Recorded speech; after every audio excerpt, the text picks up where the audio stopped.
Hello, brains.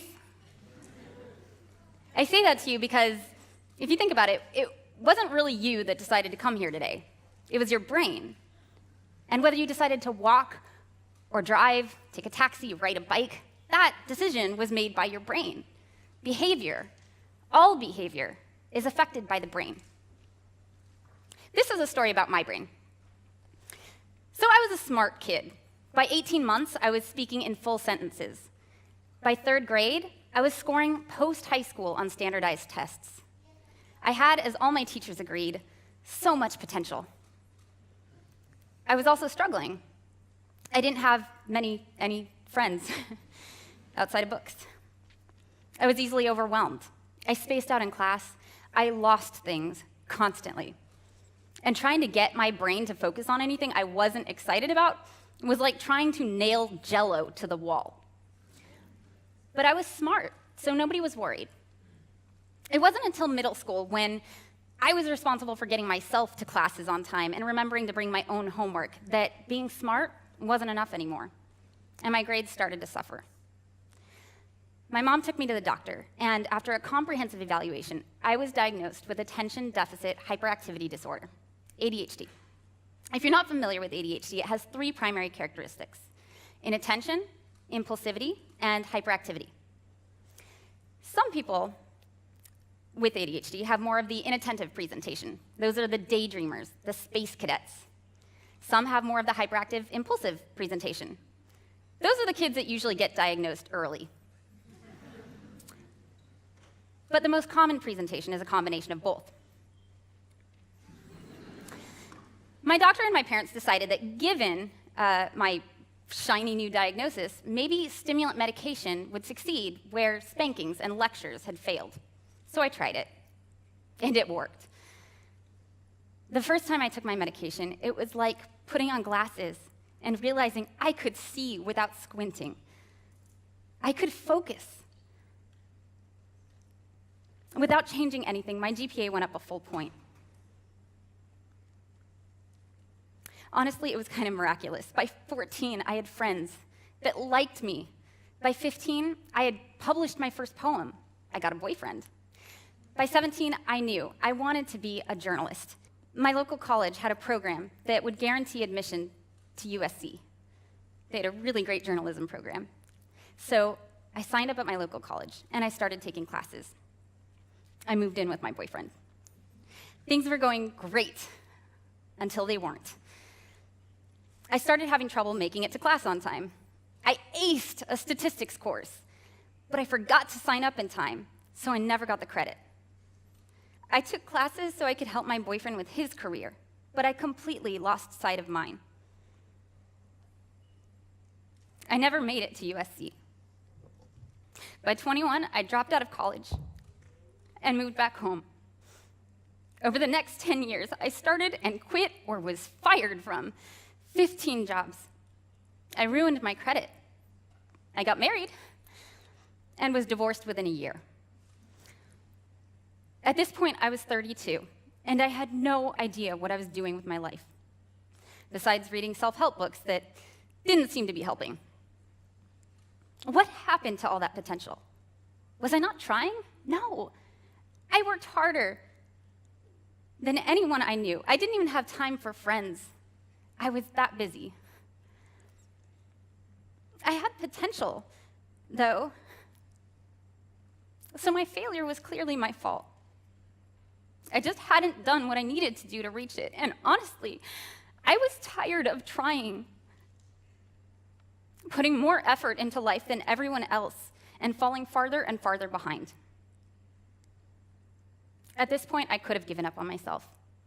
I could have decided that everyone who thought I had potential was wrong.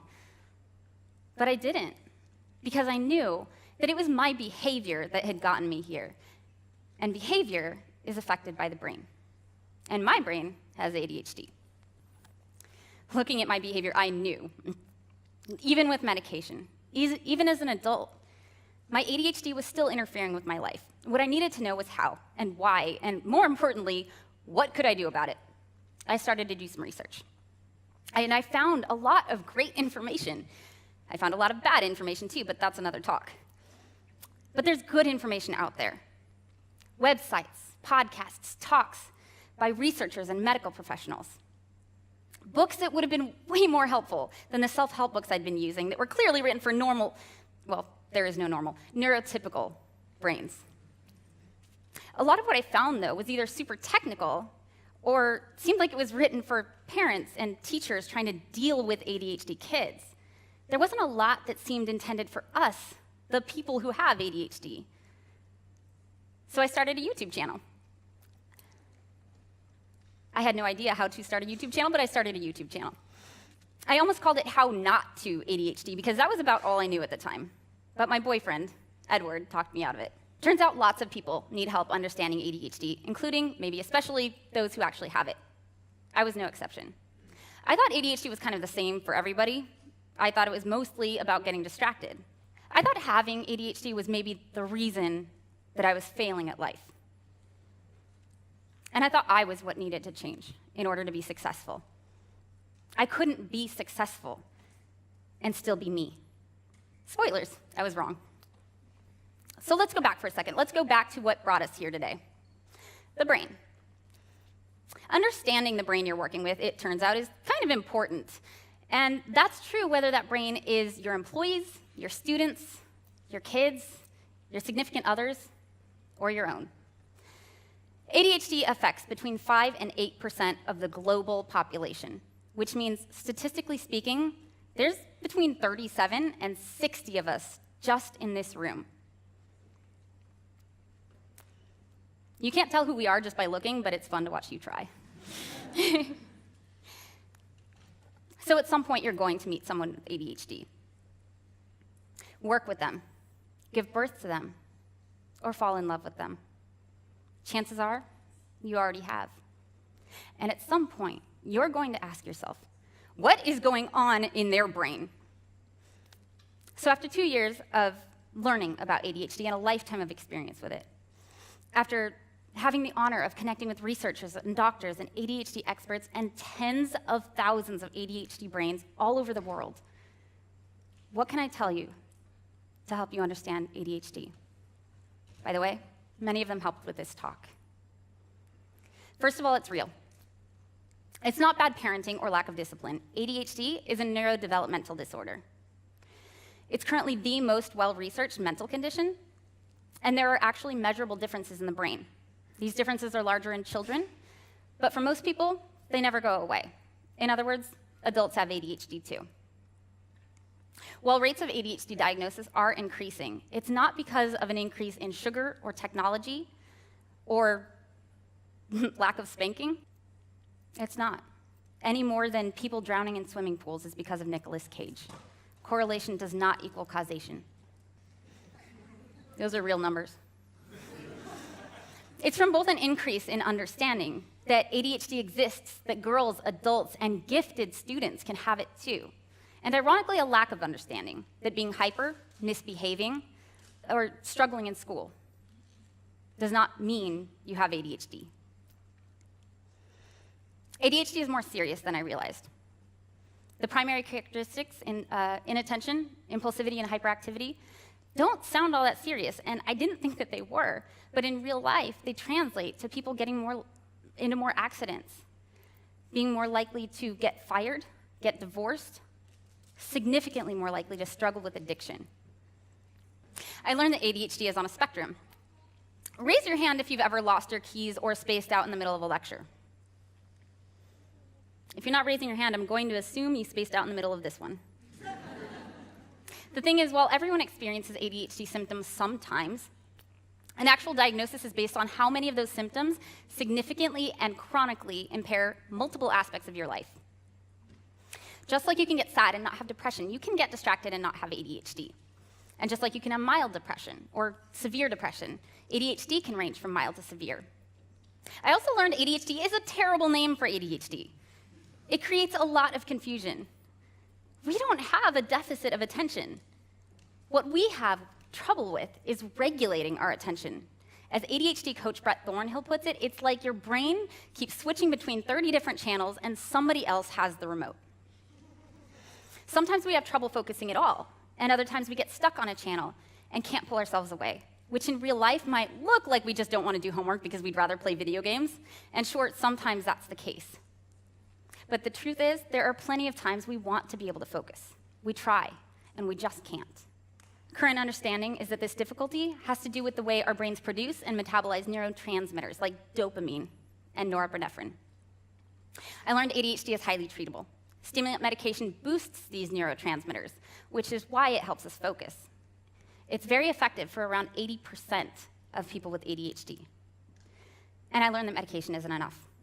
ADHD affects much more than our focus. It impairs executive functions like planning, prioritizing, and ability to sustain effort toward a goal. It affects our ability to regulate our emotions, our behavior, our sleep. It's not one program in our brain that it works differently. It's the whole operating system. It can affect every aspect of our lives. And there are a ton of strategies out there that can help. Cognitive behavioral therapy, coaching, even meditation or regular exercise can make a huge difference, understanding your brain. I knew I had trouble focusing, and I knew my medication helped with that. What I didn't know was that getting overwhelmed all the time had to do with poor working memory, and that making lists helps. Or that the reason I ran late all the time wasn't because I didn't care. It's because ADHDers have a skewed sense of time, and that using a timer could teach me how long things actually take. Mostly I expected to learn what I actually learned, that ADHD is real, addressing it is important, and medication is not enough. What I didn't expect to learn, that I wasn't alone. I had an ADHD tribe. What a difference it would make to connect with it. There are people with ADHD in every country, every culture across the globe. Yes, even in France. And this tribe is awesome. Comparing myself to people with neurotypical brains, I felt really bad about myself. Why couldn't I keep my house clean or finish a project in time instead of waiting till the very last second? But seeing the positives in fellow ADHD brains helped me recognize and appreciate my own strengths, ones I couldn't see when I was just staring at my weaknesses, which is what I'd been doing for decades. But ADHD brains have a lot to offer the world. We tend to be generous, funny, creative. ADHDers are 300% more likely to start their own business. We not only think outside the box, we're often not even aware there is a box. We may struggle when our brains aren't engaged, but ADHD brains are great at tackling tasks that are urgent, working with ideas that are new, wrestling with problems that are challenging, and dedicating themselves to projects that are of personal interest. This YouTube career I'd stumbled into was all of those things. At 32, I was divorced, miserable, and had no idea what I was doing with my life. At 33, I'd started my own business and was connecting with ADHD experts. By now, at 34, I have a team of volunteers helping with the channel. I'm engaged to this amazing man who helps me produce the channel, works right alongside with me, is doing the slides right now. And as we discovered, also has ADHD. I'm working on reaching out to schools so that kids don't have to wait until they're 32 to learn about their brains. And I'm doing my very first TEDx talk here with you today.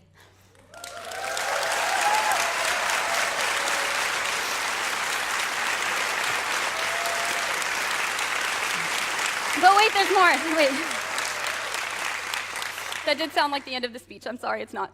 I'm happier and more successful than I've ever been in my life. So what happened? How did I reach my potential? 3 things. 1, I learned about my brain, my ADHD brain, both on my own and by connecting with others who have it. If you judge a fish by its ability to climb a tree, it will live its whole life believing it is stupid, unless it happens to chat with another fish and realizes fish aren't great at climbing trees, and that's okay. There's plenty of ocean. 2, in learning about my brain, I found and stumbled into a job that engages it. If you spend all your time trying to get a fish to be able to climb a tree, you'll never see how far it can swim. It turns out I can be me and still be successful. I just had to find my ocean. 3, I learned strategies for the challenges I still face. I have no fish analogy for this one, I'm sorry. I guess I learned how to swim. Once you know what your brain's challenges are, you can find solutions to them. Once you look past the stereotypes and assumptions about people with ADHD and dig deeper, you learn what ADHD actually is. It's not people who won't stop fidgeting or getting distracted. It's brains that are chronically under-aroused, trying to get the basic level of stimulation all brains need. It's not about procrastinating or not caring. It's having executive function deficits that make it hard to get started. And it's not people being lazy or not trying enough. It's kids and adults struggling to succeed with a brain that doesn't always want to cooperate in a society that wasn't built for them. Society is our user's manual. We learn how our brains and bodies work by watching those around us. And when yours works differently, it can feel like you're broken. So what I'm trying to do is reach out to these people, wherever they are in the world, and tell them, you are not weird.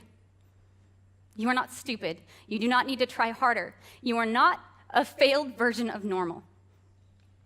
You are different, you are beautiful, and you are not alone. If you don't have ADHD yourself, chances are you know somebody who does. They're your employee, your boss, your friend. They're in this room. I hope this talk helps you understand them better. If you do have ADHD, welcome to the tribe.